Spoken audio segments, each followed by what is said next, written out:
können wir uns zeitversetzt beobachten. Dein Stream wird gestartet. Hallo. Hallo. Grüß Gott. Da schaut es, gell? Heute sind wir auf einmal wieder zusammen in einem Raum, um den Talkschrut zu machen. Ich kann es auch noch nicht ganz fassen. Jetzt wisst ihr ja. Endlich riech. Ja, diese. Moschus, Alter, Moschus. Liebis. Also Stinger tut auf alle Fälle nicht der Sepp, er hat sich nämlich das Super Mario Galaxy Duschset gekauft von Old Spice. Old Spice, Beim Alter genau. entsprechend. Old Spice ist aber hervorragend. Es hat eine ganz krasse Wandlung durchgemacht. Ja. Also früher war das eher so der Duft des gesetzten Herrn. Jetzt ist das einfach nur Geil. geil. Ja, Das sagen ja, schmeckt also. nach Kaugummi, muss ich sagen. Ja, ich hab Deep Sea hab ich von Old Spice und das ist hervorragend. Vor allem das Deo, das ist nämlich wirklich, das hält wirklich brutal her. Das Also, ist wahr. Ich hab Wolfthorn gehabt, bevor ich zu Mario Galaxy gewechselt bin. habe ich davor auch gehabt. Und Rockstar hat es mir gegeben, glaube ich. Schier. Also jetzt müssen wir erst einmal natürlich gleich mal, bevor wir wieder kommen, schwappt der Philipp uns da schon 20 einer. Vielen Dank, da gibt es gleich mal Fatty Potato für den Philipp. Vielen Dank. Schade, dass du da bist. Pragmata wird heute auch ein Thema sein, das hat der Seppi gespielt. Und jetzt hat auch noch der Sessel Bergingers mit dem Fünfer hier auch nochmal eins. Potato. Vielen Dank dafür, es freut uns natürlich. Dann ein herzliches Hallo an den Gniedelwutzler und die Krawallmaus, die auch da sind. Schön. Er riecht jetzt sehr bunt. Ja, er riecht sehr bunt, ja. Er ist schon fast woke, also er ist fast ein wandelnder Regenbogen. Hier im nazi-verseuchten Schönau wollten sie ihn schon verprügeln.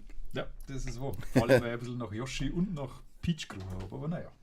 Ja, das mögen sie nicht, Leute, das mögen sie nicht. Also unsere Themen heute, wir haben dabei, ich habe das im Titel schon gesehen, der Seppi war fleißig beim Pragmata spielen, ich habe was anderes auspackt, habe endlich mal Okami gespielt, das ich schon seitdem es es gibt spielen wollte. Ich glaube, es ist damals ursprünglich auf dem Gamecube rausgekommen, wenn ich es richtig im Kopf habe.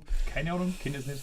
Mittlerweile gibt es eine HD überarbeitete Fassung und die hat man hier auf der Switch jetzt halt reingeballert und dann haben wir noch ein paar Trailers, die möchte ich natürlich jetzt nicht sagen, weil ihr halt schon die Kohlen reingeschwappt habt, aber wir schmerzen natürlich drüber, was da Machen wir eine so kommt. Live-Watch-Party, da klickt einfach auf den Trailer auf eurem Handy drauf Genau. und wir drüber reden. Wir Schauen zählen wir dann gemeinsam so, an.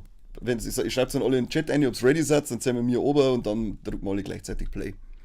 So machen wir das. Das hört sich doch gut an. Hey, dann, da ich sagen, legen wir einfach mal los und du erzählst jetzt einmal ein bisschen was von deinem Pragmata-Erlebnis, weil da bin ich schon sehr neugierig. Was hast du jetzt verloren, du So auf? haben wir das Ohrringe rausgerissen. Sehr gut. Sehr Ja, gut. Aber wenn der Seppi sich fertig gestylt hat, dann soll ich was von Pragmata erzählen, weil das interessiert mich schon sehr stark, dieses Spiel. Gib mir mal da noch ein Herzl her für den 5 oder. Zack. Boom, Herzl Abgeherzt. Herzl gingen raus. So, und jetzt, wie ist Pragmata, wie spielt es, wie ist die Story? Weil es schaut ja unglaublich geil aus. Ja, der Philipp hat im Chat schon ein bisschen gespoilert. Aha. Er ist zur Hälfte durch und sagt, es ist bombengeil und bis jetzt sein Spiel des Jahres und da kann ich ihm nur beipflichten. Das Spiel ist wirklich fantastisch. Oh, Da hat Capcom mal wieder gezeigt, wer da hier der Chef ist am Gameplay-Markt. Die haben, fangen wir mit der Story an, weil das ist am allerschnellsten erzählt. Die Story, weiß ich nicht, kannst du auf Papierfetzen schreiben. ehrlich? Ja, ist nicht viel drin. Eine böse KI auf Mondbasis übernimmt das Kommando, löscht alle aus und möchte jetzt auf die Erde und das kaputt machen. Ich bin Team KI. Das Gute ist aber, das ist insofern scheißegal, weil die Geschichte nicht von der Story und möglichen Wendungen lebt, sondern einfach von der Dynamik zwischen dem You und der kleinen Androidin Diana. Also diese Vater-Tochter-Dynamik so ein bisschen. Das ist jetzt nicht so ausgeprägt wie bei Last of Us, das ist jetzt nicht so ein episches Drama mit 1000 verschiedene schlimme Sachen, die da passieren, sondern die funktionieren einfach immer besser miteinander. Also es fängt jetzt an, dass du quasi als You auf die Raumstation kommst mit ein paar Kollegen und sollst du da irgendwas, weiß ich nicht, abholen, richten, ich weiß nicht mehr. Das ist wirklich so egal. Und binnen kürzester Zeit werden halt alle seine Kollegen ausgelöscht von Robotern, die da rumgeistern. Und er bleibt dann allein, aber solange die 5 Minuten noch leben, stellt sich jetzt schon so ein bisschen so aus, dass er so der Typ Junggeselle ist, der jetzt so nichts mit Kindern anfangen kann und so. Und dann alle anderen weg, er allein. Und dann trifft er auf die kleine Androidin, die alle vom Brettel kennen wird, das kleine blonde Mädel mit der blauen Riesenjacke. Und die zwei freunden sich dann so nach und nach an und wachsen halt immer mehr so zu einer Einheit zusammen. Und das ist halt das, was das Spiel so von der Story her so nett macht, weil die Die Diana ist quasi ein Roboter eigentlich, eine Androidin, aber die hat so ein kindliches Interesse an allem. Also die ist halt, die entdeckt halt die Welt für sich so ein bisschen nominell und hat so eine Faszination für alles, was auf der Erde basiert, weil, das muss man auch dazu sagen, auf der Mondstation gibt es einen gigantischen 3D-Drucker, der einfach alles drucken kann, was du so vorstellen kannst. Ach, da kannst du Waffen und so machen, oder? Das habe ich Ja, das gelesen. ist auch alles, wird quasi alles 3D gedruckt und auch die ganzen Umgebungen und deswegen ist das nicht nur so also in Anführungszeichen öde Basis, sondern du kommst da teilweise durch Nachbildungen vom Times Square oder sowas. Also das ist richtig mit fette Werbetafeln und eine richtige Stadt und Straße und alles mögliche gibt es da dann. Und die hat halt so eine Faszination von alles, was es auf der Erde gibt und möchte halt alles wissen und noch im Spielen, was er quasi so auf der Erde lebt und so reden die halt hin und wieder mal drüber. Und es gibt so REMs, die kannst du finden. Das sind quasi so kleine Druckdateien, die sich Menschen gemacht haben, dass sie so Sachen von der Erde nachbauen können, dass sie sich ein bisschen heimischer fühlen. Und die sammelt halt sie und da freut er sich dann über eben ein kleines Kind, wenn es dir da was Neues gibst und sie das aufbauen kann und dann spielt es mit Basketballen und weiß ich nicht, liegt am Strand und hat lauter so menschliche kleine Spielkammern dann, die du sammeln kannst. Das ist eins von mehreren Sammelobjekte, die genau durch so eine Art wunderbar ins Spiel eingepflegt haben und du dann auch wirklich Bock hast, die zu finden. Es gibt im Spiel dann immer so ein Safe Space, also ein Shelter heißt das quasi, das ist dann dein Hub, wo du dann Sachen ausdrücken kannst, für neue Waffen, kannst die upgraden, kannst eben diese REMs aufbauen, kannst du mit der Diana unterhalten, wo dann auch wieder immer mal wieder so neue Dynamiken entstehen, dann möchtest du mal versteckst die Spiele und so ein Zeug. Also du hast dann das wird einfach ein richtig kleines Kind, mit dem du dann interagieren kannst, dann zeichnet es der Beutel und hat so einen Scheiß. Weißt du? Also es ist wirklich süß gemacht. Spielerisch schaut es dann so aus, dass quasi, das ist eigentlich das Geniale an dem Spiel, das ist nicht einfach nur so ein 0815 Shooter, wo du durchlaufst und irgendwelche Roboter umballerst und dann immer mächtiger wirst und was, sondern du musst quasi die Kämpfe immer doppelt denken, weil diese Roboter haben Schilde und wenn du auf die drauf schießt, dann passiert so gut wie nichts. Deswegen musst du die vorher hacken und da kommt dann quasi die Diana ins Spiel, die du am Rücken hast und über so ein kleines Minigame immer diese Roboter quasi die hacken musst, dass die entweder eine Schilde verlieren, sich gegenseitig angreifen, überhitzen oder irgendwelche Sachen. Also da gibt es verschiedene so Hacking-Punkte, die du da ansteuern kannst und je nachdem passiert halt irgendwas mit denen. Und da öffnet sich quasi rechts in deinem Blickwinkel so ein kleines Feld, wo du quasi durch bestimmte Tastenkombinationen auf so einem Raster durchnavigieren musst, von A nach B, dass du den gehackt hast. Und auf dem Weg liegen halt manche so Power-Ups, wo du dann quasi noch spezielle Sachen machen kannst.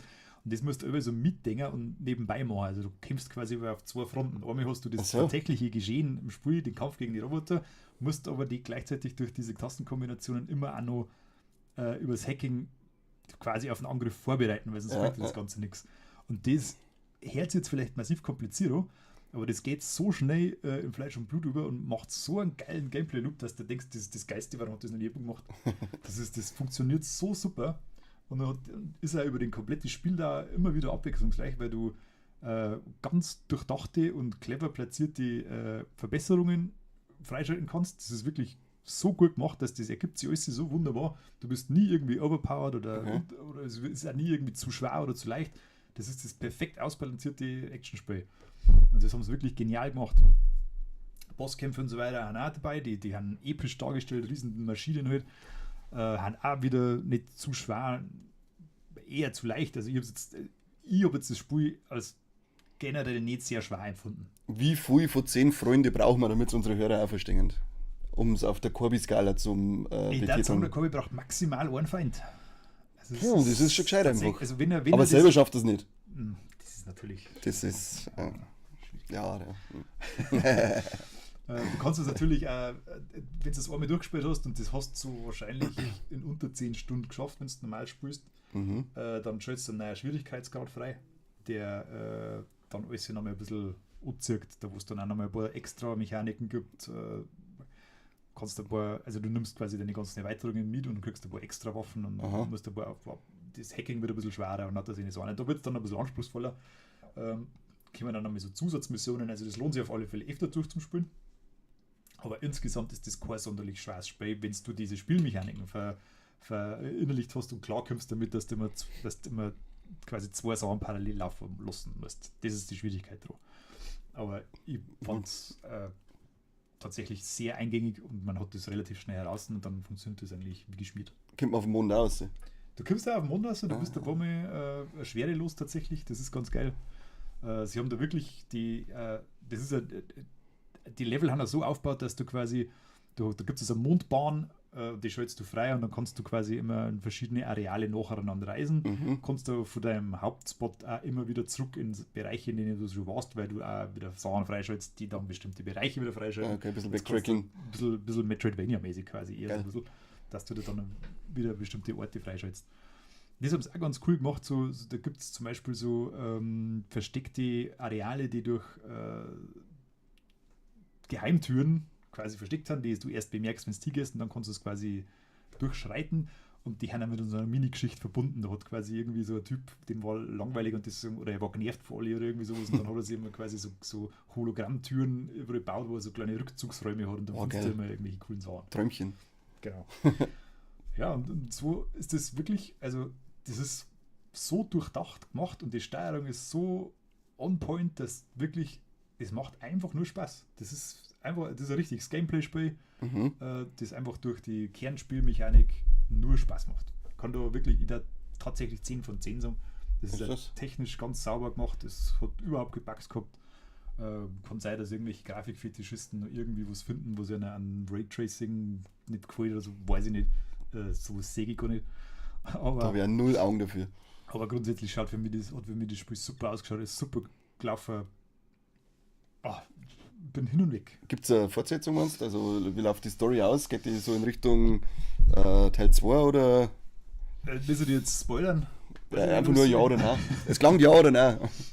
Sie halten sie alle Wege offen. Ja, das ist doch gut. Es ist halt, was halt auch so genial ist an dem Ding, das ist halt eine neue IP einfach. In Zeiten von, es gibt nur Remakes und Remaster und Fortsetzungen und das war schon sehr mutig auch von Capcom. Das haben wir auch gedacht, ja, dass wirklich mal so ein komplett neuer Titel mal wieder rausballern. Ja. Und der aber von vornherein, also mir hat der von vornherein irgendwie beim ersten Trailer, wo ich gesehen habe, war ich da schon angefixt bei dem Ding. Ja, hat mich auch gleich gehabt.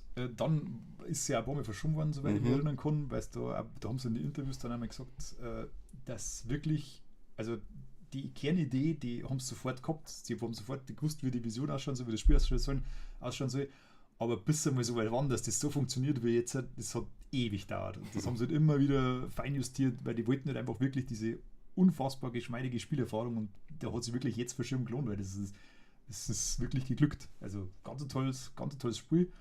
Großes Lob an Capcom, kann ich jedem nur empfehlen, ist er trotz seiner geringen, in Anführungszeichen, Spielzeit für einen Durchlauf jeden Cent wert. Ich glaube, es kostet auch nicht einmal so viel wie die meisten AAA-Spiele. Ich glaube, das 60 Euro kostet oder so, nicht 90 oder was mittlerweile kosten.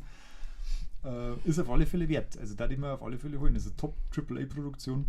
Auch für das, dass ein 10er billiger ist. Was auch immer das heißt. Ja, kaufen. Klare Kaufempfehlung. Mehr für die Pile of Shame. Vielen Dank dafür. Ja. Vielen Dank dafür, ja. Ja, geil. Wie gesagt, ich habe es auf alle Fälle auf der Liste. Aber jetzt habe ich erstmal wieder, weil ich glaube, das letzte Mal habe ich da schon Dragon Quest durchgespielt gehabt. Beim letzten Mal. Kann mich nicht erinnern. Ich weiß es auch nicht mehr. Auf alle Fälle habe ich die Dragon Quest Trilogie jetzt auf alle Fälle komplett durch. Aber ich meine, dass ich da schon genug Zeit habe dazu. Weil gibt es nicht viel Neues dann. Kennst du eins, kennst du alle. Ja, dann lass Wenn du Daumen dankst, aber nicht, dann hast du einfach keinen Spaß damit. Dafür habe ich ihm gesagt, Okami eingehaut. Haben wir sogar ein Battle dafür da. Machen wir einen coolen Übergang. Da machen wir jetzt, pass auf. Und BAM! Jetzt ist es einfach nicht das, was man sehen. Nein, das ist einfach scheiße. Naja, probieren wir es nochmal und zack. Boom! Oh! Yeah! Okami HD, ja, das ist, wie gesagt, ich glaube, entweder Gamecube oder PlayStation 2 damals rausgekommen. Und leider habe ich es nie gespielt und jetzt habe ich es endlich nachgeholt. Es ist das HD-Remake, Farben schöner, Grafik ein bisschen schöner. Es ist jetzt nicht die Qualität, wie es zum Beispiel Zelda Wind Waker HD Remake geschafft hat, sondern es ist für mich schon noch näher so dran an die alten, an der alten Grafik, aber trotzdem, allein dieser Artstyle ist so geil, weil das ganze Spiel schaut ja aus wie so ein japanisches Gemälde. Das ganze Spiel schaut aus, als wäre es mit Pinselstrichen gemalt. Das bewegt sich ja, wenn du an einem Baum bist und gehst da hin, dann bewegen sich die Bäume so mit, als wäre das immer Gemälde, das so mitdraht. Du bist ich glaube, Amaterasu heißt du bist der Wolf, es ist so eine alte Legende, ein achtköpfiger sowieso Dämon namens Orochi hat jetzt, glaube jedes Jahr ein Opfer gefordert und irgendwann haben die vor 100 Jahren gekämpft und er ist dann verbannt worden. Und du bist jetzt halt die Wiedergeburt als Wolf und musst wieder, nach 100 Jahren bricht er wieder aus durch einen Idioten. Und jetzt darfst du da wieder neu tun. Es ist, hat ein bisschen so, ist ein bisschen nicht eine direkte Open World, sondern ist halt auch mit so Ladepunkte dazwischen. Auch ähnlich zu Zelda. Ich habe allgemein immer ein bisschen so Zelda-Flair gehabt bei dem Spiel. Zumindest so diese Wind Waker-Flares, auch vom Sound her, du hast Tag-Nacht-Wechsel drinnen, mit diesen Ladebalken zwischen die Welten, die du hast. Das Kampfsystem ist ein wenig gewöhnungsbedürftig am Anfang, weil du siehst immer so komische, ja, ich würde sagen, Flaggen umeinander fliegen. Und dann rennst du dann ein und dann geht eine kleine Arena auf und dann musst du die kaputt machen. Aber du hast da auch eine geile Spielmechanik drin, weil du nämlich so einen Gottespinsel hast. Du kannst das Spiel pausieren. Wenn jetzt der Gegner da ist, da gibt es nämlich welche, die haben zum Beispiel eine Gitarre dabei und die halten sie sich dann zum Blocken vor sich hin. Dann passierst du das Spiel und ziehst mit einem Pinsel, der dann magisch erscheint in der Welt, so einen Strich über die Gitarre und dadurch wird die dann zerschnitten und dann werden die verwundbar. Krass, Und, genau, du lernst da ganz viele verschiedene Fähigkeiten, dass du dann Seerosen auf dem Wasser hinmalen kannst, damit du dann übers Wasser laufen kannst, weil du halt nicht so viel Ausdauer hast. Du kannst einen Tag-Nachtwechsel hervorrufen, indem du einen Mond oder die Sonne in den Himmel aufmalst. Diese Attacken hast, Bomben kannst zeichnen, also das ist ein ganz essentielles Spielelement, das aber passt sich voll geschmeidig mit ein ins Spiel. Das einzige ist, dass meiner Meinung nach der Pinselstrich nicht so on point ist, wie das sein kann, liegt aber wahrscheinlich auch am Alter vom Spiel, weil man merkt einfach, die haben da jetzt halt auch nicht wirklich, es ist kein Remake, es ist ein leichtes HD-Remaster und sonst nichts. Und ja, wie gesagt, so der Story, du musst halt da diesen Orochi wieder besiegen. Du hast dann so ein kleines Manschgal nur mit dir drauf. Das ist so der Comic Relief da drin, der die ganze Zeit dumm daherredet und immer geil ist auf alle Weiber. Das ist so typisch japanisch einfach. Geiert nur umeinander. Und dann kommst du immer in verschiedene Gebiete, die sind dann praktisch befleckt und beschmutzt und du musst dann immer so einen magischen Baum da wieder beleben, indem du auch so rundum zeichnest um ihn und dann blüht er wieder auf und das ist einfach voll der schöne Effekt, wenn du so eine Welt dann befreist, weil dann kommt so eine kleine Sequenz, wo dann das so durchwuscht und dann überall wieder Blärme und groß und Bam und es ist dann einfach wieder schön. Und aber hat bis jetzt auch einen sehr geilen Spielflow, ich habe 2 Bossfights bisher gehabt oder 3. Die sind ja ziemlich anspruchsvoll, weil du eben diese Pinseltechniken mit einbringen musst. Bei dem ersten habe ich echt, glaube ich, eine Viertelstunde umeinander gekriegt, bis ich kapiert habe, was ich überhaupt machen muss, dass ich den Idioten besiegen kann. Aber so ist es ziemlich leicht. Also bisher bin ich, glaube ich, nicht einmal gestorben. Ich bin aber auch brutal. Die Spiele. Ich bin gar nicht mehr so drauf, dass schwer sein müssen. Ja, dieses zum Beispiel ein Spiel, da brauche ich keine Schwierigkeit, weil das lebt eher so von seiner Welt, von seinem Stil und von seinem Fluss. Also da brauchst du jetzt auch keine wirkliche Schwierigkeit dahinter. Und wenn es eben dann einmal eine Schwierigkeit hat, dann ist es eher so, dass du ein wenig rätseln musst und ein bisschen mitdenken. Das macht es eigentlich ganz schön. Und ich habe kurzzeitig gemeint, dass ich schon durchgespielt habe, weil auf einmal bist du nach 15 Stunden bist du auf einmal schon bei dem Endgegner, also diesem vermeintlichen Orochi. Und dann dachte ich, irgendwas stimmt da nicht und dann geht es aber doch noch mal weiter. Also keine Ahnung, wie lange das jetzt letztendlich dauern wird, das Spiel. Ich habe jetzt gemeint, dass ich es nach 15 Stunden durch habe, aber nee. Ich habe noch 2 oder 3 große Bereiche auf einmal schon mal gesehen. Ich denke mal, dass es auf alle Fälle auch noch so 30, 40 Stunden Klopfer wird, bis ich da fertig bin. Die sind aber sehr nicht Bracken einfach.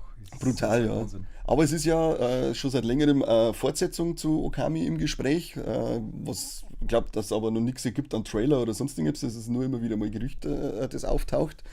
Jetzt war ich auf alle Fälle heiß drauf, dass man da dann in der aktuellen Grafikpracht so ein Ding auszubringen, weil wie gesagt, diese Optik, dieses geile Gemeinde, das schaut so unglaublich gut aus. Ja, Synchronisation ist auch geil. Es gibt nämlich eine Sprachausgabe, aber alle Figuren machen gerade. Wieso tanzen die? Ja, damals ist das, glaube ich, das billigste und einfachste Mittel. Ja, Nintendo zieht Zeit noch gern durch, das stimmt. Ja. Wobei wir haben ja jetzt bei Legend of Zelda, Breath of the Wild und Tears of the Kingdom unsere erste Sprachausgabe in Zelda gehabt. Der war nicht durchgehend, oder? Durchgehend nicht, nein, eigentlich nur die Hauptfiguren in die Sequenzen. Aber ich weiß, also ich mag das irgendwie. Ich habe das schon immer mengen, weil das schon ganz. Das hat Banjo und Kazooie haben das gemacht. Legend of Zelda hat es ja auch schon immer gemacht, zwar nicht so exorbitant wie Banjo-Kazooie und jetzt zum Beispiel Okami, weil da ist ja das ganze Gespräch, wenn du drückst, macht er.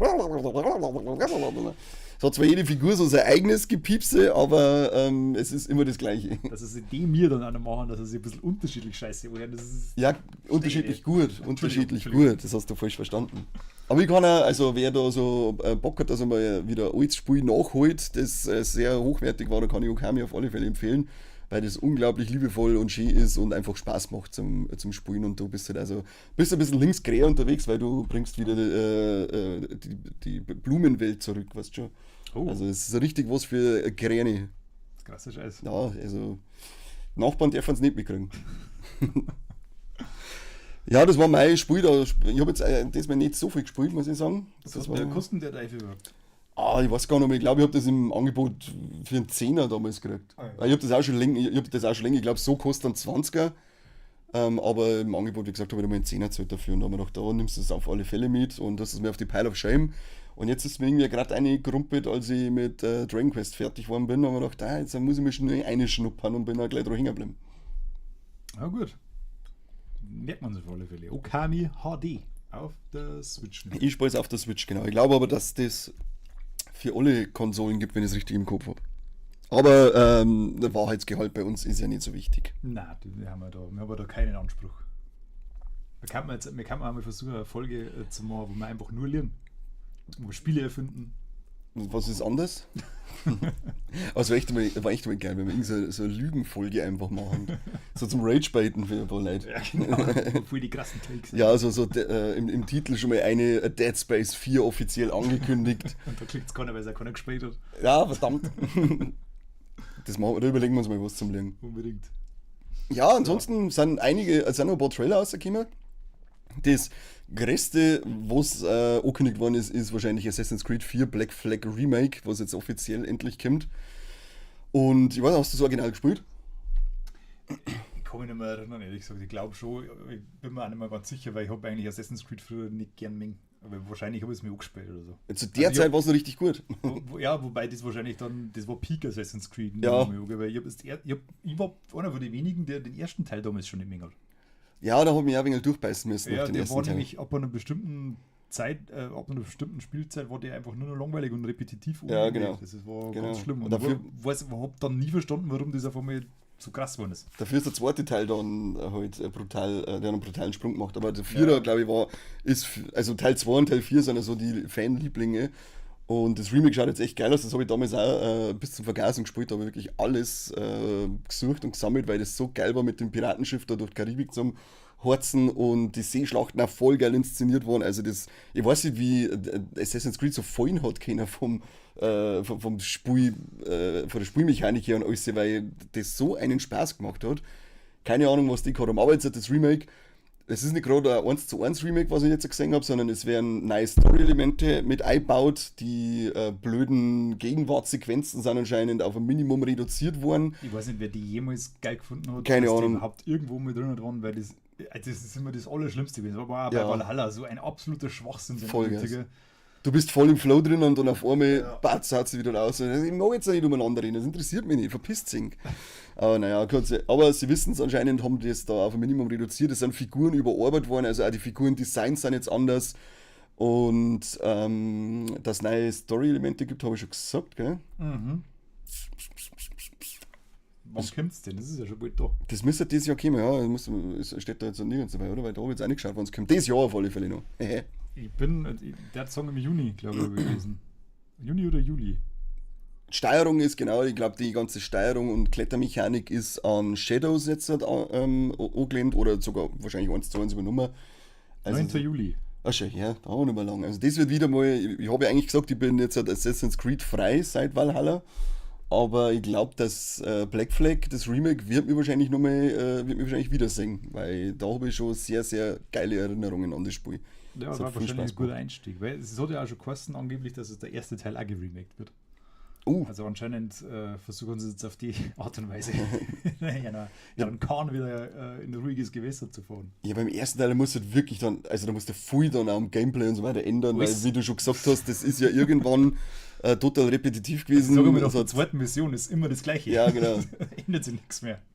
Wundert mich, dass dass nicht eher dann einen zweiten remaken, der ja auch so ein Fanliebling ist. Das war viel gescheiter. Ich dachte, den ersten von dem da ich mal die Finger lassen, bis ich alles andere erledigt habe. Ja, genau. Weil die neuen, die großen Open-World-RPGs und so weiter, die brauchst du ja nicht remaken. Das ist Nein, so. null.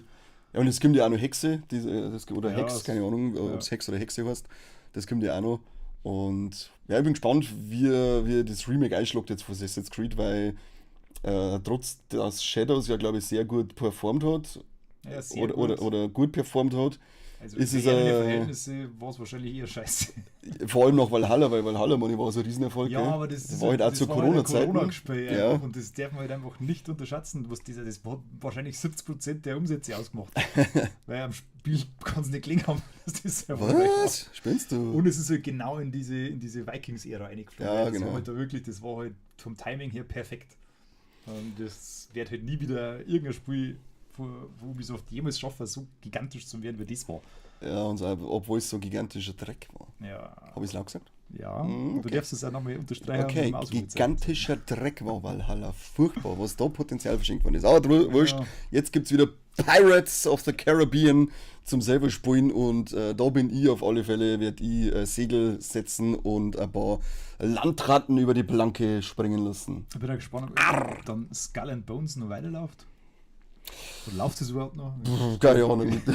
Das glaube ich ist Wahrscheinlich haben's- 2 Tage nach Release habe ich nichts mehr davon gehört. Ich hoffe mal, dass mit dem dann auch nicht die letzten Fans dann von Black Flag vertrieben haben und die seitdem überhaupt nichts mehr anschauen, was mit Ubisoft zum da haben und deswegen nicht mitkriegen, dass es überhaupt kommt. Das kann auch sein, ja. Das war ja schon sehr, naja. Wobei es hat, glaube ich, Black Flag, glaube ich, auch die Werbetrommel ganz schön rühren. Ja, Es ja, ist jetzt auf gerade jeden überall, vor allem seit der Trailer heraus ist, hat er jede Seiten überall Vorher-Nachher-Vergleiche jetzt schon ausgebracht. Ja, ja. Also da. Aber ich meine nicht, dass der große Hype nicht mehr so, der nicht mehr so groß ist, wie er mal vor ein paar Jahren war. Also wenn sie das früher gemacht hätten, glaube ich, hätten sie noch mehr davon abgekriegt. Das glaube ich auch, ja. Das könnten sie jetzt höchstens mit der Nostalgiekeule könnten sie jetzt vielleicht noch ein bisschen was einsammeln. Aber naja. Lassen wir uns mal überraschen. Oh, Das ist auf alle Fälle, glaube ich, eins von denen, die nicht floppen sollen. nein, das darf ich ihnen in dem Fall sogar wünschen, dass es nicht floppt, Ja. weil es hört sich auch an, als hätten sie wirklich eine Mühe eingesteckt, wenn sie jetzt wirklich so auf diese Kritikpunkte eingehen mit Gegenwartsszenen sind zu viel, die Steuerung muss angepasst werden, haben es gemacht, Grafik komplett überarbeitet, Story-Elemente neu. Eine gute Frage ist halt, was für Story-Elemente, weil Story war ja nie so die Stärke von Assassin's Creed. Zumindest in die meisten Assassin's Creed, sage ich jetzt einmal. Ich hoffe auch mal, dass in eine Steuerungsüberarbeitung nicht einfach heißen, ich drücke X und dann kann ich alles machen, ohne dass ich noch hinschauen muss. Ich weiß nicht, ich habe Shadows nicht gespielt. Nein, da war es besser. Es war, nicht mehr, also es war auch noch recht zugänglich, aber es ist nicht so wie Valhalla. Okay, ja, aber soll die Steuerung von Shadows eingeführt Shadows werden? ist tatsächlich eigentlich ein gutes Spiel gewesen. Das ist halt einfach nur, das hat halt einfach nur die Last der Vergangenheit zum Tragen gehabt. Die Sünden der Väter. Deswegen glaube ich, war das nicht ganz so erfolgreich, wobei es war eigentlich Erfolg. Ich glaube, dass es ein paar Millionen verkauft hat und das ist eigentlich. Ja, aber wenn's- wie du schon vorher gesagt hast, für die Maßstäbe von Ja. Ubisoft sind halt solche Erfolge dann da schon wieder eher so Nullnummern. Oder Ja, also selbst. da gigantische Kosten verursachen. Ja. Übertrieben großen Spiele. Das ist halt einmal so. Ja, aber wenn sie halt ein bisschen eindämmen darf und da sich wieder auf richtige Qualität fokussieren, dann. Aber wir kennen uns ja nicht aus. Nein, keine Wir, Ahnung. wir hocken mal nur im Keller und zocken mal. Wie schaut's mit, wir haben ja nur einen Trailer angeschaut, so Paranormal Activity Threshold. Seppi, was hältst du denn von dem? Da ist schon, da. Gut, uns Affe. Da ist schön, Jetzt. ja. Super cooles Logo. Erinnert mich an Blair Witch Project. Ja, stimmt, da haben wir jetzt auch gerade gedacht. Das kenne ich irgendwo. Ja. Mischen alles, was man jemals gesehen hat, wo es so Found Footage war. Ja, genau. Was sagst du zu dem Trailer oder Teaser, was war? Ich glaube, es Also ist ich muss so ganz ehrlich Minuten sagen, 20. Wenn es nicht toll steht, hätte ich nicht gewusst, was es ist, weil hätte jetzt Horrorspiel sein können, das in den letzten 5 Jahren rausgekommen ist und irgendwie mit Ego-Perspektive und Geisterhaus zum Beispiel. Und Taschenlampen, Taschenlampe. genau. Also es schaut sehr generisch aus. Sehr. Grafik ist jetzt auch nicht toll. Nein, also da, die schaut echt, die ist ein PlayStation 3 Niveau schon fast gewesen. Ja, also Ist aber eine Indie-Entwicklung, muss man sagen. Wobei es gibt da Indie-Studios, die hervorragende Grafik machen. ja, wie brutal. Expedition 33 ist auch eher Naja, nicht Indie, aber. Das ist ja als Indie-Titel aber- geführt, aber das ist eigentlich schon ein wenig halt übertrieben. Ja, aber es ist ja wie Herr der Ringe, da hat es auch geheißen, das sind Low-Budget-Filme. Ja, genau. So. Das kennt keine Lition alles. Aber ja, es schaut echt leider nicht sonderlich spannend aus. Es hat auch vorher von Paranormal Activity mehr ein VR-Spiel gegeben. Das ist jetzt, ich glaube, jetzt momentan hört das auf zum Existieren, weil da die Lizenz ausgelaufen ist. Und Das ist auch geil. jetzt verschwindet es langsam wieder einfach mal. Das ist wieder so ein typischer Fall von Scheiß. Mir gehört es nicht, jetzt darf ich es nicht behalten. Schade. Aber Das ja, schauen wir mal, was aus dem wird. Ist, Ja. ja.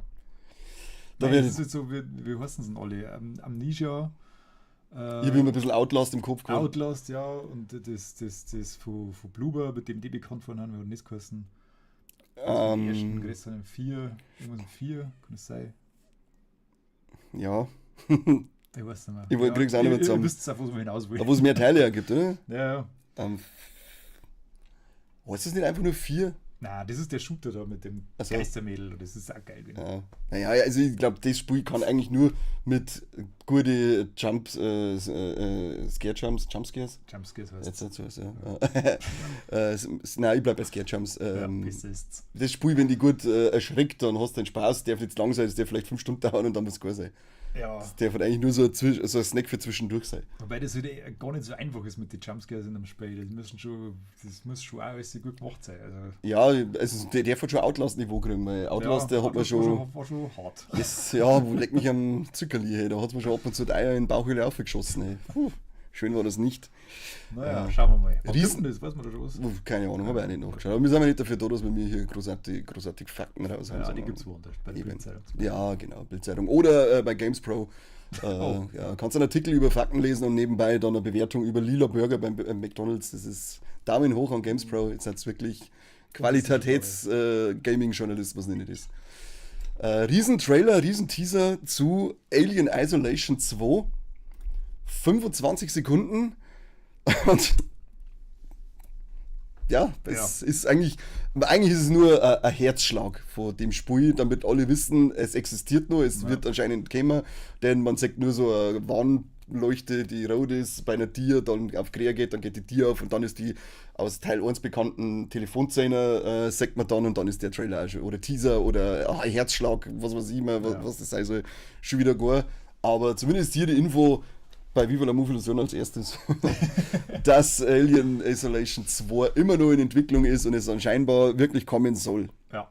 War ein cooles Spiel damals, der erste Teil. Ist lang. Bis du halt so bei der Hälfte warst und dann Genau. hast du eigentlich aufhören wollen. Genau, dann war es irgendwann, also es ist mir auch gegangen, irgendwann haben wir gedacht, boah, jetzt musst, weil es dann fast 20 Stunden gewinnen. Ja, ich glaube, das hat 20 Stunden. Und ich habe mir irgendwann gedacht, ja, jetzt musst du unbedingt irgendwann gar werden. Das ist so, es wiederholt sich so oft jetzt, das ist echt schon langsam langweilig. Hey. Weil dann auch diese blöden Roboter dann irgendwann kommen. Ja, genau, die Die Arschgeigen. Androiden und dann wird es halt wirklich einfach nur noch immer wieder das Gleiche. So, jetzt bin ich gespannt, ob unser Chat, ob unser Stream jetzt dann abgebrochen ist oder was da los ist. Nein, er sagt, nein, sind wir schon wieder da. Okay. Da. Bei uns ist jetzt kurz einmal Fehlermeldung auftaucht, keine Ahnung, was da jetzt los ist. Aber gut, heute ist eh keiner da, heute ist eh wurscht. Heute ist eh wurscht. Was haben wir noch für einen Trailer gehabt? Jetzt pass auf, gehen wir uns drüber, was war das? Ach, genau. Reverse Collapse, ja, da musst du jetzt was dazu sagen, weil ich bin aus dem Trailer nicht schlau geworden. Ja, man wird ja nicht wirklich schlau, also finde vor allem das Intro, es ist also wirklich so ein Announcement-Trailer gewesen und am Ende hast du noch ein paar Gameplay-Ringe drinnen. Das ist ein Third-Person-Shooter, wo du anscheinend als der Hauptfigur in eine andere Welt gezogen wirst und hat so einen leichten Cell-Shading-Look drinnen und dann schnappst du da schon die Waffe und musst dann gegen so komische, schaut aus wie eine Mischung aus einem Nazi-deutscher Soldat aus dem Ersten Weltkrieg und Hellgast, die Gegner. Und fangst das Schießen noch und dann ist noch irgendein Riesengegner da mit einem fetten Minigun, der auch noch so Samurai-Kleidung hat und dann kommen da vor mir ein paar Anime-Damen, die nicht einmal halb knockert sind bisher. Das ist beeindruckend. Schaut, Story oder sonstiges, da kann man noch überhaupt nichts sagen. Es schaut sehr verrückt aus. Ich finde, das hat einen coolen, vor allem der Anfang hat einen coolen Style, wenn du da in die andere Welt gezogen wirst und diese ganzen Hintern rauskommen und so weiter. Hat mich persönlich neugierig gemacht, obwohl ich jetzt nicht so der Third-Person-Shooter-Fan bin. Das, wenn er aber eine coole Story hat, dann ist das eine Überlegung wert für mich. Von der hat aber wirklich überhaupt nichts zum Sehen ist. Gar nichts, ne? Du weißt nur, dass du. Also, ich kann mir jetzt ein bisschen vorstellen, dass vielleicht alle Figuren aus einer anderen Welt da für einen Krieg zusammengesammelt worden sind. Das kann ich mir jetzt so vorstellen. Ja, das kann Aber- da nur Simulation sein, der das hat. Ne? Das kann da sein, ja. Kann alles sein. Also, es ist bisher nur, es schaut gut aus, es hat eine gute Grafik, finde ich, es hat einen coolen Artstyle, eben am Anfang auch bei dieser Einleitung. Untypischerweise keine halbnackten Anime-Figuren. Ich bin erst einmal neugierig, es kommt aber erst 2028. Aber wenn es interessiert, schaut sich den Trailer an, dauert 5 Minuten, dann tust du mehr wissen zu Reverse Collapse. der ist wirklich, mehr weißt du nicht, aber du hast halt 5 Minuten vom Spiel gesehen. Ja, genau. Vermutlich. Vermutlich, ja. Und dann haben wir noch Gacha Guta The Game. Das ist die falsche Seite. Das steht da, aber. Ja, aber weiter oben steht es nochmal, du Idiot. Ah. Ich habe schon wieder davon erzählt, dass ich den Anime angeschaut habe. Ich glaube, in die Volex habe ich ihn dabei gehabt. Und jetzt gibt es so Charaktervorstell-Trailer. Du hast anscheinend 4 spielbare Charaktere. Fragt mich nicht, wie die alle heißen. Ich weiß gerade, den man jetzt gerade sagt, das ist der Rudo. Das ist ja die Hauptfigur aus dem Anime. Und dann sind noch zu den 3 anderen Figuren gibt es Combat-Trailer, wo du siehst, wie sie mit ihren verschiedenen Waffen kämpfen. Und Story weiß man auch noch nicht viel, weil der Trailer, den es dazu gibt, das ist auch nur so ein Announcement-Trailer, in dem sie halt auch nur sagen, wie es eskaliert und wie groß das die Müllmonster sind und so. Das für mich nur funktionieren, wenn eine coole Story erzählt wird und man durch eine coole Welt laufen kann, weil das Kampfsystem erinnert ein bisschen so an God of War, so Hack-and-Slay-Elemente drin und sowas macht mir eigentlich immer Spaß, wenn man einfach nur mal simpel drauf losprügeln kann, aber bei Anime-Spielen finde ich es immer ein bisschen schwierig, die müssen halt in meinen Augen einfach mit einer guten Geschichte überzeugen, weil sonst schauen wir lieber in Ruhe den Anime an und muss mich nicht aufregen, weil mich irgendwas nervt an einem Spiel. Aber Gacha Guta, ein Anime kann ich voll empfehlen, ist auf Crunchyroll drin, da ich mir unbedingt anschauen, wenn ich die Möglichkeit dafür habe. Und wer interessiert ist, schaut sich da mal den Trailer an und hält die Augen nach dem Gacha Guta The Game offen. Sehr einfallsreich. Ja, The Game. Ich bin aber sehr skeptisch bei so Anime-Manga-Spielen, weil die immer alle gleich haben. Die haben auch bei mir einen sehr schwierigen Stand. Ich habe mich damals so gefreut auf dieses, jetzt weiß ich nicht mehr, wie der heißt, das ist so Anime Brawler, nicht Brawler, sondern selbst wie Smash Bros. Gewesen, dass du halt, wie heißt denn, Beat'em Up, so, jetzt halt, Wortfindungsstörung, wo du aus alle Animes, die irgendwie bekannt sind, mit Hauptfiguren und so spielen kannst. Und dann habe ich gedacht, das wird obergeil und soll anscheinend ein bisschen eine Geschichte erzählen und am Ende war es aber kackenlangweilig und halt einfach nur so Beat'em Up Scheiß. Ja, ich habe Demon Slayer, war mein letztes, das war... Ja, keine Ahnung. Ich weiß nicht, wer da Spaß hat damit. Keine Ahnung. Ich habe da die One Piece Unlimited Cruise 1 und 2 auf der Wii damals gespielt. Das waren zwar keine guten Spiele, aber die waren irgendwie charmant. Die haben irgendwie trotzdem die Spaß gemacht. Ich habe es aber irgendwann nicht mehr kapiert, weil bei den alten Anime-Spielen, zum Beispiel, also zumindest bis zur Wii, war das immer so, dass die Anleitungen oft auch für die japanische Steuerung nur waren und die Knopfanordnung und so weiter oft anders ist als bei uns oder zumindest die Beschreibung. Und jetzt hast du erst immer umeinander herausfinden müssen, welchen Knopf das die eigentlich meinen. Ja, geil. Und jetzt habe ich zum Beispiel, das war nämlich bei Dragon Ball Tenkaichi war das so ein Problem, dass ich nie herausgefunden habe, wie die Kombos richtig funktionieren. Bei Naruto Ultimate Ninja Storm, glaube ich, hat das geheißen. Und bei One Piece war es auch, weil du hättest bei One Piece ewig viel sammeln können, das, bei dem Unlimited Cruise, und dann hättest du ein cooles Angeln-Minispiel gehabt. Und ich habe nie kapiert, wie ich über das Limit, wo ich jetzt war, noch rausgekommen bin, dass ich ganz großen Sachen sammeln kann. Darum habe ich dann auch nur noch die Story durchgespielt und dann war ich raus. Aber das ist jetzt auch, wie gesagt, ich glaube auf der Wii war das letzte Mal, dass ich irgend so ein Anime-Spiel gespielt habe. Ja, es ist immer so, ja, man geht meistens in die falsche Richtung. Ja, schon irgendwie. Das war aber so ein Trailer, oder? Was ist das oberste noch? Ah, das war okay, ja. Das haben wir alles. Das war eigentlich so mit dem, was wir gespielt haben, mit den Trailer, die wir gesehen haben, die Ankündigungen. Ah, ich habe voll die schöne Ankündigung, die wollte ich mal noch, das habe ich vorher noch gesehen. Da ist noch was zu Hollow Knight Silk Song. Und da gab es nämlich einen riesen Hollow Knight-Fan, der aber leider an Krebs erkrankt ist und dem auch leider zum Opfer gefallen ist. Und der war mit den Entwicklern von Hollow Knight im Kontakt und hat einen Boss entworfen. Und Team Cherry hat mit dem zusammengearbeitet, bevor er verstorben ist, und hat den dann als Boss in Silksong verewigt für den verstorbenen Fan. Oh, schön. Jetzt haben wir leider das Beutel nicht da. Das, die Kamera oder Handy? Ja, das machen wir so, genau. Das halten wir jetzt einfach mal schnell rein. Ganz oldschool. Das machen wir jetzt richtig oldschool, aber wenn man das irgendwie sehen kann, er hat da einen gezeichnet und ist dann von Team Cherry eingeführt worden. Super schöne Idee von einer. Ich schau mal, ob wir den Screenshot noch irgendwie in das Video einbauen können. Aber das hat mir das Herz ein wenig berührt, darum haben wir gedacht, mag ich das mal mit einbringen. Das ist eine feine Sache. Schon. Ein bisschen Good News fürs Braden. Eben. Wir sind ja dafür da, dass die Leute gute Gefühle haben. Nur. So, und jetzt können wir eigentlich schon auf die... jetzt habe ich mit dem Deckel gestochen in meine Wunden rein. Jetzt können wir uns eigentlich schon auf die Releases aus Mai fixieren. So ist es. Da gehen wir jetzt einfach mal alle ein bisschen durch. Das ist ja relativ... Boah. überschaubare Listen. Das sind 100 Spiele, was ist mit dir? 25 oder so. Ich mag die nicht alle anschauen. Da, Piss dich da, was alle soll's? wird angeschaut. Ich mag nicht Zack, Gambonanza auf Steam anschauen. zack. Jetzt Zack, geht's. also schaut sehr Also, Schach. sehe ich nicht hin. Am 1. Scheiße. Idiot. Am 1. Mai kommt Gambonanza. Das ist irgendein Schachspiel. Du bist jetzt voll abgeschnitten. Naja, drauf geschissen. Seppi mag ich keiner singen. Naja, Na, so ist funktioniert das nicht, Seppi. Ja, rutsch immer zu mir. Komm Nein, her, guck mal, wo ich komm her möchte da das jetzt. nicht. Ich will nicht. Nein. Aha, schau her. So, jetzt muss ich trotzdem wieder weil das Mikro nicht mitkommt. No. Dann haben wir Soul Quest, das ist das da. Das kommt, was heißt das kommt am 1. Mai, wir haben ja schon am 6. Das gibt es also schon. Ja, das ist gekommen. Das ist gekommen. Das ist ein Pixel-Size-Scroll. Das schaut ganz Du gut schaust aus wie der Link aus Breath of the Wild bei dem jetzt gerade. Wer ich? Nein, die Figur aus dem Soul Quest. Wir haben am 5. Mai, also gestern, haben wir Dead as Disco gekriegt. Das ist, man sagt schon, in der Rezension kommt sehr, sehr gut an. Ist sehr crazy. Das hat nicht mehr ein bisschen an No More Heroes vom, ich glaube, Suda51 ist das auch gewesen. Ja, so schaut das irgendwie ein bisschen aus. Es Ja. geht gerade ein bisschen viral. Kann man sich vielleicht einmal anschauen. Gibt Gott sei Dank auch eine Demo, wer dem Ganzen noch nicht so traut. Warum ist nicht so schweinig heiß da drin? Dann haben wir Motor Slice.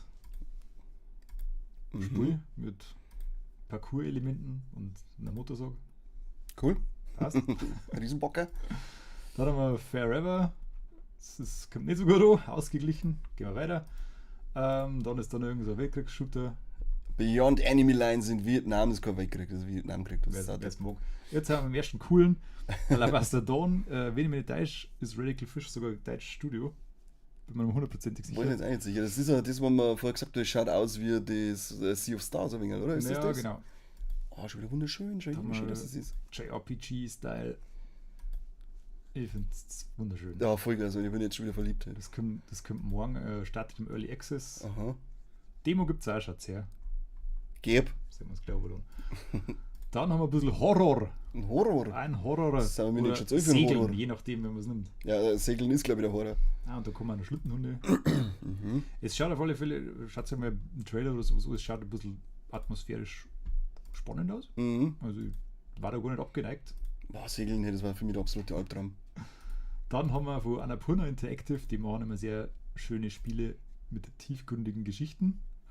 Also ein bisschen ein Coming-of-Age-Abenteuer. Entwickler Beethoven und Dinosaur. Ah, stark. Ja. Für die Adventure-Freunde unter euch. Dann, das Boah, finde geil. ich brutal geil. Huntdown Overtime. Es hat alles. Es hat eine coole Schrift. Ja. Das ist wild. Schießen, Pixel-Style, alles Das ist eine Collectors Edition jetzt gewesen, oder wie das da gibt. Wo hast du das gesehen? Da, jetzt hast du genau drauf. Ah, nein, das ist Nein, ein Game. das ist- So das ausschaut, das war das eine Präsentation von irgendeiner Collectors Edition. Startet einem Early Access und zwar morgen. Das müssen wir fast oder. Ja, vor allem macht schaut das darf mich echt gut aus. interessieren. Das ist wieder das perfekte Steam Deck-Spiel. Da ist der Titel so geil, Everything is Crap. Ja, brutal. Ein Tier-Revolutions-Roguelite. Evolution. Tier-Evolutions, Entschuldigung. Mhm. Dummbatz. Mit alt und blind. Ich weiß schon. Und hässlich. Dann Und blöd. das da. Also, Directive 8020. Das neue Spiel für Supermassive Games. Wer die Until Dawn und The Quarry und die Dark Pictures Anthology ja, und so genau. weiter kennt, der kriegt da mehr vom Gleichen, ein bisschen angepasst, ein bisschen neue Spielmechaniken. Ich habe das auf der Gamescom schon anspielen, der verletzt ja.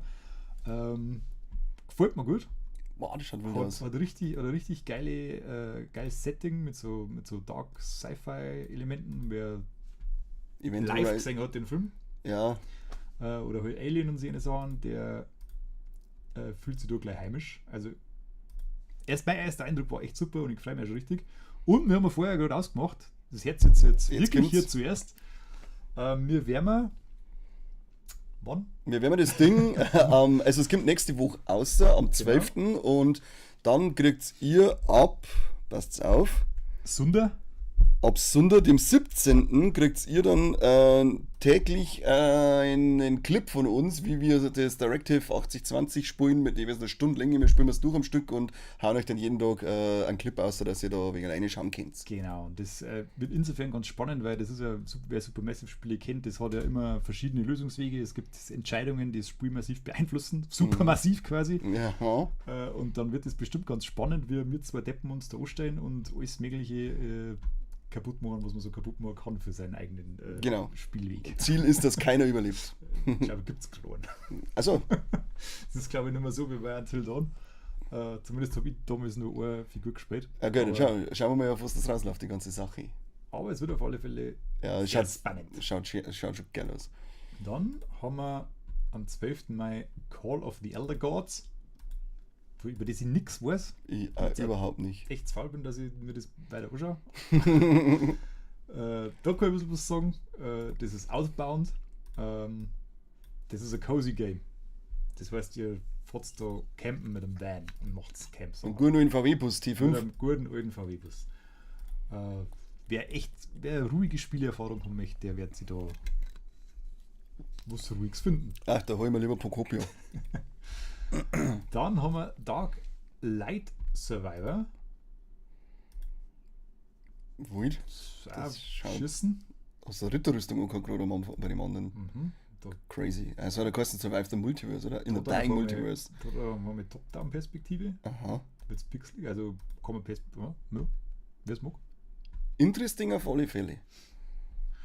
Dann, Und ja, das sparen wir uns jetzt einfach. ja, Da gehen wir jetzt Thrifty schnell durch. Business brauchen wir nicht. Das ist cool, Piratenabenteuer. Nein, ist nicht cool. Also Pirates und so, ein bisschen Echtzeitstrategie mit Piraten. Forza Horizon, Autorennen, Ja, kennt man Pumpe alles. diese so abhauen. Da ein neues Deep Rock Galactic, woo!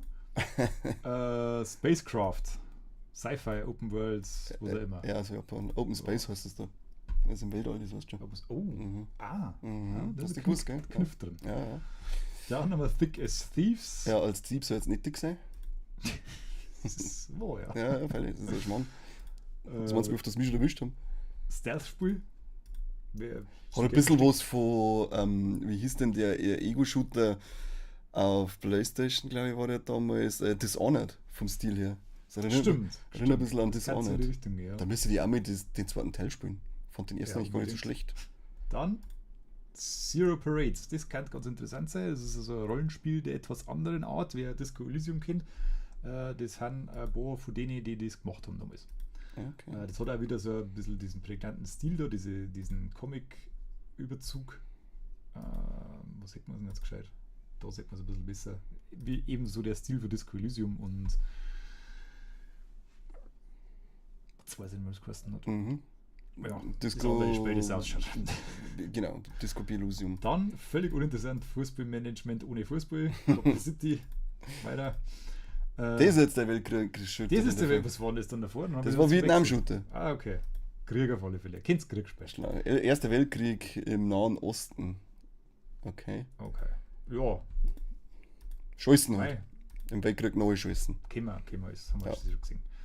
Dann hier Coffee Talk Tokyo. Das ist wieder was Besonderes für Leute, die besondere Spiele möchten. Dann ein nice Yoshi. Ja, das wird ja hier Da haben wir jetzt kein Battle da haben, weil Nintendo wieder ein Battle herzagt. voll geizig ist mit den Battle. Aber da wir keine Switch 2 haben und ihr uns immer noch keine geschenkt habt, können wir es leider nicht spielen, Ja, können wir ja. leider nicht darüber reden. Ich verpasst wieder wahnsinnig. Ich gutes darf's, Gespräch. also ihr wennt uns jetzt der Switch 2 sponsern das, dann Daddy, Yoshi and the Mysterious Book streamen. Wer kann das nicht wollen? Eben. Dann, Lego Batman. das kann auch cool werden. Ja, Lego-Spiele gehen eigentlich immer, heißt's. Ich hab noch nicht so viel gespielt, was hast du? Ich noch nie, gar Gar nichts. Aber das schaut echt schön aus. Ja. Oder gute Grafik und das Lego Batman-Filme und so waren ja auch schon ganz cool. Ja, die Star Wars Lego-Teile, die sollen einmal sau viel Spaß gemacht haben, die sind sehr beliebt. Ich glaube, die Harry Potter-Teile auch. Das hat mir jetzt aber nicht so gefallen. Da habe ich die Star Wars-Dinger lieber mögen. Schaut es euch auf alle Fälle an. Das ist gewiss gut. Dann überspringe ich jetzt einfach ein paar Sachen, weil Babsi 4D furchtbar ausschaut. Paralives als naja, Sims-Killer werden soll, der mir auch nicht gefällt. Dann Roamstead, das schaut wieder ganz interessant aus, wenn man so ein bisschen Aufbau im Pixel-Look mag. Das hat auch so ein Sea of Stars-Look. Ja. Bloß, dass du da quasi der ganze Zivilisation aufbauen musst. Action-Adventure-Survival-Spiel. Also das kann cool sein. Ich habe mal, ich weiß nicht, ob du das jemals gesehen hast, Stone Shard. Nein. Das war auch so ein Pixel-Survival-Game. Das war auch ein bisschen mit so Souls-like-Elementen. Das war sauschwer, aber das hat super ausgeschaut und war da echt Spaß gemacht. Aber das ist so endlos Breakaway einfach. Okay, nein, sagt man jetzt nichts. Aber da kann man Spaß haben mit den Dingen. Dann das. Live Below. Ja, Unterwassersachen. Super. Oder gibt es noch City wichtigeres Unterwasserspiel den Monat? Und zwar das da. Subnautica 2. Oder relativ bewegte Entwicklungsgeschichte. Da haben wir sich zwischendurch mal die Leute ausgeschmissen. Ja, da war recht Irgendwie. Beef gewesen, Ja. oder? Jetzt startet es aber endlich im Early Access dann am 14. Mai. Schauen wir mal, was wird. Der erste Teil war ja so eine große Fangemeinschaft. Ja. Gehabt. Das war sehr beliebt und hat auch anscheinend gut funktioniert. Schauen wir mal, was der zweite macht. Dann Ja, sehr. wieder irgendein Horrorspiel, Shift at Midnight. Schaut richtig gut aus. Ja. Also sehr vielversprechend. Ein Detektiv-Horrorspiel für bis zu 3 Spieler online. Cool. Haben wir auch dabei. Ja, aber es hat so einen geilen Oldschool-Look da. Schon nur die Gnade 6 Flimm. Lecker. Geil. Das ist was für ein Livestream. Kommt ja erst am 28. Ja, schau, haben wir noch Zeit. Aber da bin ich natürlich mit dem da beschäftigt dann zu der Zeit. Ja, jetzt sag mir Wann der ist denn Datum denn? hier, der Geburtsdatum. Da. Sagst du ja. Nix. Lügenbaron. Was ist denn das? Ja, geht nicht. Naja. Was jetzt Es ist auf alle Fälle First Light 007. Ja, und jetzt ist Ja. weg. Das von IO Interactive käme wird. Die Hitman-Entwickler. Die Hitman-Entwickler. Ja, das wird mit Sicherheit ziemlich cool. Da bin ich fast sicher, dass das Spaß machen wird. Glaub Weil das ja. so ein bisschen die Stärken und Schwächen von Hitman so ein bisschen ausgleicht. Ja, das sollen sie auf alle Fälle ich glaube, das große Problem war bei, was ist das eigentlich, Rainbow Siege und haben einfach ein Solid Snake dort. Aber es ist wieder so ein Crossover-Event oder sowas. Frechheit. Die größte Schwäche bei Hitman war ja anscheinend immer das Gunplay. Und Ja. das sollen's brutal gut angepasst haben jetzt für 007. Was ist natürlich Dying das- Light, oder? First Light. Oder Und First natürlich das Spielprinzip von Hitman ist halt auch nicht was für jeden. So dass du Ja. die Level zigtausendmal spielen musst, bis es halt mal richtig Spaß macht, weil dass du mal alles gesehen hast und alles erlebt hast und alles mal durchprobiert hast. Das ist halt, ein eher besonderes Spiel, da ich mal sagen. Also es kommt nicht jeder so gut ein, weil es hat auch keinen roten Faden oder sowas, sondern du hast ja nur so Hauptwelten quasi. Ja, so wo eine dann fette immer wieder Sandbox, irgendwo, genau, wo du so Sandbox-Spiel einfach. als Auftragskiller dann durchrumpeln kannst. Und da haben sie mit dem 007 natürlich ein bisschen einen anderen Approach. Und zwar ein storygetriebenes, lineares Action-Adventure im 007-Universum. Und es gibt da nicht irgendwie, da wird nicht wieder irgend so alte Dattel von Schauspieler, von frühere Teile Nein, botzt, sondern diesmal geht es um einen jungen Bond, der irgendwo so 26 ist oder sowas und noch nicht einmal eine 00-Lizenz hat. Nein, ich glaube, das ist so der Übergang wieder zu seiner 00-Lizenz Ja, kriegt, genau. oder? Und der ist jetzt sehr draufgängerisch und jugendlich arrogant und ja, das schaut ganz nett aus. Kann ein bisschen lustig werden. Mhm. Du hast natürlich auch die Stärken von Hitman, dass du quasi verschiedene Lösungswege hast. Es gibt so verschiedene Arten von Level, die einmal ein bisschen Action geladen haben, Ja. wo Verfolgungsjagden dabei haben. Du kannst da mit Autos rumfahren. Und dann gibt es halt so Bereiche, die du quasi mehr oder weniger wie bei Hitman Infiltrieren musst, oder? infiltrieren musst und bestimmte Rätsel lösen musst. Und da hast du wieder viele verschiedene Möglichkeiten. Du kannst halt Leute ablenken, kannst irgendwie durch den Hintereingang einen Schleicher an sie eine Sachen, kannst halt irgendwie, weiß ich nicht, Fallen legen, was weiß ich was. Also du hast halt ganz viele verschiedene Möglichkeiten. Und da bin ich echt gespannt. Der Geile ist, wenn du schießt und du Munition hast, dann kannst du eine Knarre auf den Kopf werfen. Ja, das ist das Beste. Das ist immer das beste Feature bei jedem Spiel. Habe ich schon lachen müssen, wenn ich das gesehen habe. Ja, dann ist der Mai eigentlich gar nicht so vollgepackt. Also man kann den Mai bis auf First Light gut nutzen, dass man Pile of Shame wieder ein bisschen abarbeitet. Ja, und ich finde, dass ein paar kleine, vermeintlich kleine Spiele Ja. interessant sind, wie diese ganzen Pixel-Abenteuer, die immer mehr da kommen und das freut mich. Die dürfen nie aufhören. Das stimmt, ja, die sollen immer da sein, die mag Auch ich wenn auch. ich nur zu jedem 10. oder sowas zum Spielen Ist wurscht. aber einfach das Wissen, dass es gibt. Genau, Das dass man beruhigt weiß, mich man schon. kann darauf zurückgreifen. Ja, wenn's genau. wenn's Irgendwann wieder da einmal, ist. wenn ich in Rente bin und Ja. kann endlich alles spielen, was ich wirklich spielen möchte, dann weiß ich, da haben 500.000 Pixel-JRPGs, die ich endlich spielen kann, bis ich 90 bin. Ah, ich bin schon gespannt, was ich im nächsten Talkthrough für ein Spiel dabei habe, weil ich noch gar nicht weiß, was ich jetzt nach Okami HD angreife. Weil ich werde es definitiv durchhaben bis zum nächsten Talkthrough. Und dann habe ich auf der Liste Expedition 33 habe ich noch da, Resident Evil Requiem habe ich noch da, Pragmata habe ich da und was ich immer noch da habe, ist Octopath Traveler Zero. Ja, das kann da aber hinterstellen, das ist leider nicht so gut. Jo, es ist sicher super, du bist blöd. Na, Jo, das weißt du noch nicht. okay. Ja, darum sage ich es dir. Sehr aufmerksam. Ja, da bin ich ja so. Ja, da bin ich ja noch gar nicht, also ich bin voll heiß drauf, weil ich die ersten 2 Teile geliebt habe, aber das ist ja wahrscheinlich wieder so 100-Stunden-Klopfer. Und Das auf alle Fälle. da- Und du darfst auf gar keinen Fall Octopath Traveler 2 erwarten. ja, Das ist ganz anders. das erwarte ich, das habe ich schon aus den Tests ausgelesen, dass es in eine eigene Richtung geht. Aber darum weiß ich noch gar nicht, ob das das nächste wird, weil da muss ich schon immer so die Muse haben dafür, dass ich so einen 100-Stunden-Klopfer reinballert. Ja. Aber ich schaue, dass ich vielleicht noch irgendein Kleines mit dazwischen eine schieb, Lego Batman. damit weil Pragmata, Resident Evil, hast ja du eh schon berichtet und Expedition, deswegen schaue ich, dass ich Resident Evil ist dann ein DLC kommt. Das kann also wieder aktuell werden. Ja, schau her. Also angeblich, sie haben es dann angeteasert. Ja, es kommt definitiv, oder so gab es ja bei alle vorherigen Teilen immer mindestens Ja. einen. Da freue ich mich tatsächlich, weil es super Spiel. Ja, Das ist super Spiel. ich war richtig scharf drauf. Aber jetzt machen wir erstmal Okami fertig. Ja, haben wir es Dann- wieder, oder? Ja, wir können dann also definitiv im nächsten Talkthrough über Directive 8020 sprechen. Ich werde das James Bond Spiel gespielt haben. Ich werde auch schon Gothic 1 gespielt haben. Ja, ist das Remake dann schon raus, oder Ja, hast du das, dazu? das kommt am 6. Juni raus. Also, hast du praktisch zum Testen gehabt? Genau. Und wir werden dann manchmal. Ja, gut, wir haben jetzt ein bisschen spät dran. Das ist mir eine Woche später dran. Also. Ja, aber das kann knapp werden. Ja. Aber die anderen Spiele, glaube ich, kriegen wir schon unter. Ja, und bei mir wird es Überraschung, was ich mitbringe. So, da haben wir das. Wahrscheinlich ist es einfach nur 5 gegen Willi. Weißt schon, wichsen. Ich will nach Hause. Du bist daheim. Verdammt. Ja, danke fürs Zuschauen und danke, dickste Kartoffeln wieder raus Ja. an alle, die hier gespendet haben.